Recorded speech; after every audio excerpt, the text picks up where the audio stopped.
Welcome back to నా చిరునామా.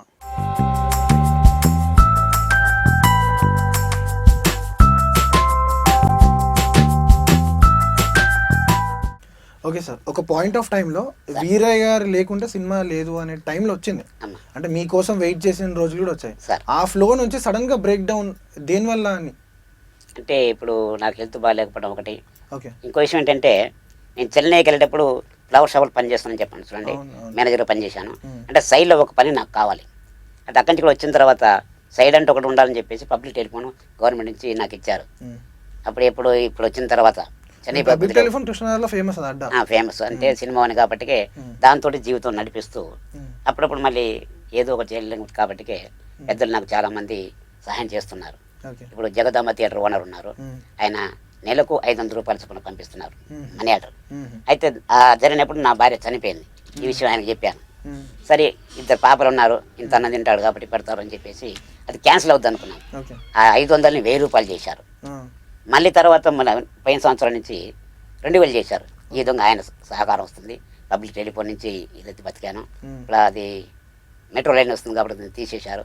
దాని తర్వాత మిగతా ఒక చాలా మంది నాకు ఇప్పుడు హ్యాండిక్యాప్ట్ కింద వస్తుంది. ఇప్పుడు అది తీసేయడం జరిగింది సార్? తీసేసాను సార్, అంటే లైన్ వస్తుంది కాబట్టి. ఇప్పుడు మిగతా వాళ్ళు అంటే హెల్పింగ్లోనే. ఇప్పుడు డాన్స్ సీన్ వాళ్ళు నాకు ఆడియో టైంలో 50,000 హెల్ప్ చేశారు దర్శన సార్ చేతుల మీదనే. మొన్న కూడా మన సంతోషం వాళ్ళు కూడా మురళి మనోహర్ సార్ పిలిపించి సురేష్ గారు నాకు ఒక 25,000 హెల్ప్ చేశారు. శోభన్ బాబు గారు ఒక 25,000. ఈ విధంగా ప్రతి ఒక్కరు మా అసోసియేషన్ మెంబర్ని కాబట్టి మా అసోసియేషన్ నుంచి సహకారం దొరికింది. నాగబాబు గారు ఉన్న తర్వాత ఇంతకుముందు అక్కినే నాగార్జున గారు వారు ఉన్నప్పుడు నాకు ఆర్థిక సాయం చేశారు, నా భార్య కూడా నాకు కూడా. ఈ విధంగా ప్రతి ఒక్క సహాయంతో ప్రస్తుతానికి నెట్టుకుంటూ వస్తున్నాను. అంటే ఇప్పుడు నా సినిమా వల్ల నాకు ఛాన్స్ ఇవ్వడానికి రెడీ, కానీ నడవలేకపోతున్నాను కాబట్టి నేను వెళ్ళలేకపోతున్నాను.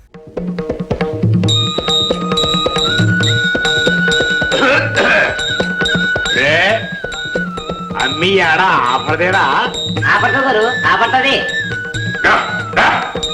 గురు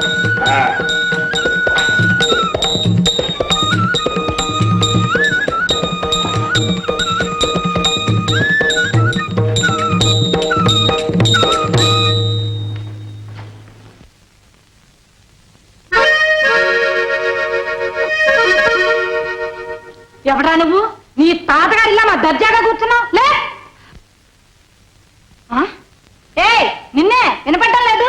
మనిషి దొన్నపోతావా? దిగదిగా సార్ మీరు కూర్చున్న కామెడీ సార్, మీరు ఎక్స్ప్రెషన్ తోటి మేము నవ్వేస్తాము.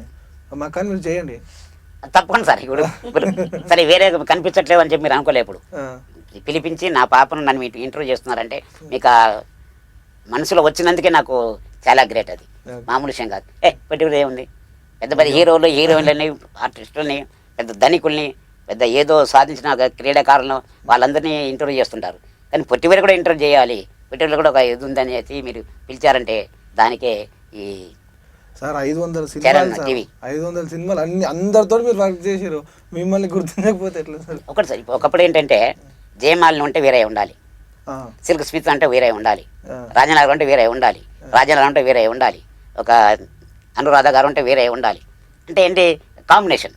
అదే చెప్తున్నా, ఒక పాయింట్ ఆఫ్ టైం లో వీరయ్య గారు కంపల్సరీ ఉండాలి. మీకోసం ఆగిన రోజులు కూడా ఉన్నాయి. నా కోసం అట్లా కథలు సృష్టించేవాళ్ళు. నా ఆడియన్స్ కూడా చాలా బాగానే వేవారు. అప్పటి వ్యవహారం చేస్తున్నాడు అనేవాళ్ళు. అట్లా నాకు వేషాలు వచ్చాయి. ఓకే సార్, ఇంకా మీరు లైఫ్ లో ఎప్పుడైనా ఒక సందర్భంలో ఇలా పుట్టి బాధపడుతున్నాను అని అనుకున్నారా మీరు? అనుకున్నాను సార్. ఏదంటే అగ్గివీరుడు సినిమాలో ఎలుకల వేషం, ఒక ఆడెలక ఒక మగ ఎలక, ఆ 2 జోడి అన్నమాట. దాన్ని ఒక సాంగ్ కూడా తీస్తారు. అయితే మా బాడీ చూస్తున్నారు కదా, ఎలుక బాడీ ఎంత ఉంటుంది, మా అక్కడ చాలా వెయిట్. అది ధరించుకొని అది నోరు కొక్కుతూ ఉండాలి. అంటే ఇక్కడ మీకు షేప్ వస్తుంటుంది. దాంతో నొక్కినప్పుడు దారి తెలుస్తుంది, నొక్కినప్పుడు దారి తెలియదు. అది నొక్కుతూ డైలాగ్ చెప్పినట్టుగా ఉండి పోతుండాలి. ఈ బరువు మొయ్యలేక 2 నిమిషాల్లో 4-5 కూల్ డ్రింక్ తాగి కింద పడిపోయేవాళ్ళం, చెమటలు ఫుల్గా, వెయిట్ ఎక్కువ తాగలేకపోయాం. అప్పుడు అనుకున్నాను, భగవంతుడా ఇలా పుట్టించి కూడా నాకు ఇంత కష్టం ఇస్తున్నావా, ఇది ఏంటని నా లైఫ్ గురించి నేను ఒకసారి నేర్చుకున్నాను. మునీంద్ర, దారి తప్పి ఈ కారడీలో తిరుగుతున్నాను. కస్తూరి నగరానికి దారి చెప్తారా? మునీంద్ర, మునీంద్ర, మునీంద్ర. మునీంద్ర మునీంద్ర ఒసే మూర్ఖురా, నా ఏకాగ్రతను పక్కన చేశావు. ఎలుకవైన కాలతీరిన నీవు ఎలుకవైపో. మునీంద్ర, ఇంత ఘోరంగా శపించకండి. అసలే కష్టాలతో అల్లాడుతున్నాను, ఇంకా నన్ను ఎందుకు బాధిస్తారు? రక్షించండి. అయ్యో, ఇక నాకేది దారి? కనికరించండి స్వామి. కన్నీళ్లతో మీ పాదాలు కొడుతాను, కనికరించండి స్వామి, కనికరించండి. నోరు జారిపోయింది, అనుభవించక తప్పదు. మునీంద్ర, నిరపరాధులు, తెలియక అపరాధం చేశాను. జీవితం అంతా ఇలా గడపవలసిందేనా? ఈ శాపాన్ని మరణించండి. ఆసక్తి ఉంది. అయినా రాత్రులు ఎలుకగా మారి పగల మాత్రం నీవు యథాప్రకారంగా ఉంటావు. అంతకు మించి నేనేం చెయ్యలేను. నీకు మేలు కలుగుతుంది, వెళ్ళిరా.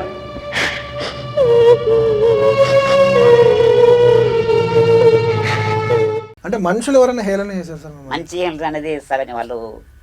ఇంకోటి నిజంగా చెప్పాలంటే మాకు విల్లలు ఎవరూ లేరు, పిల్లలే. ఆ, ఎక్కిరిస్తుండ కాదు, టక్కన కొట్టి పరిగెత్తారు.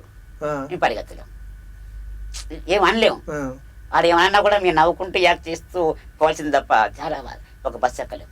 ఉమ్. పిల్లలు కొడితే తిరిగి కొట్టలేము. తర్వాత హేళన చేస్తుంటారు. అదంతా సహజం, అది పోని తెలిసింది. అటువంటి కష్టాలు చాలా ఉన్నాయి. ఇక్కడ పబ్లిక్ పెట్టుకుని నడిపించుకుంటూ ఇదే చేశాను అనమాట. మేడం, ఇప్పుడు మీ ఫాదర్ గారిలో నచ్చిన మీకు పాజిటివ్ పాయింట్స్, మీరు అడాప్ట్ చేసుకున్న పాజిటివ్ పాయింట్స్?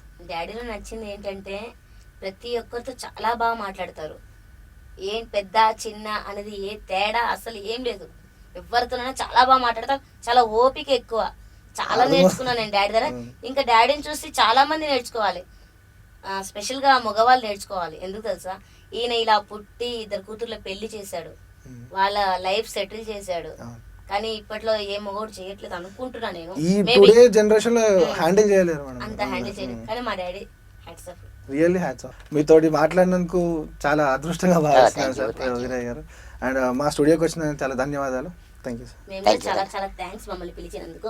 చరణ్ వాళ్ళకు మీకు కూడా స్పెషల్గా మా ప్లెజర్ మ్యామ్. Thank you. చూశారు కదండి పొట్టి వీరయ్య గారు ఇంకా వారి కూతురు విజయదుర్గతో జరిగిన చిట్ చాట్. మరి నెక్స్ట్ ఎపిసోడ్లో మరో సెలబ్రిటీతో నా చిరునవ్వు ప్రోగ్రామ్తో మీ ముందుంటాం. Until then keep watching Charan TV. This is your Manu signing off. Bye.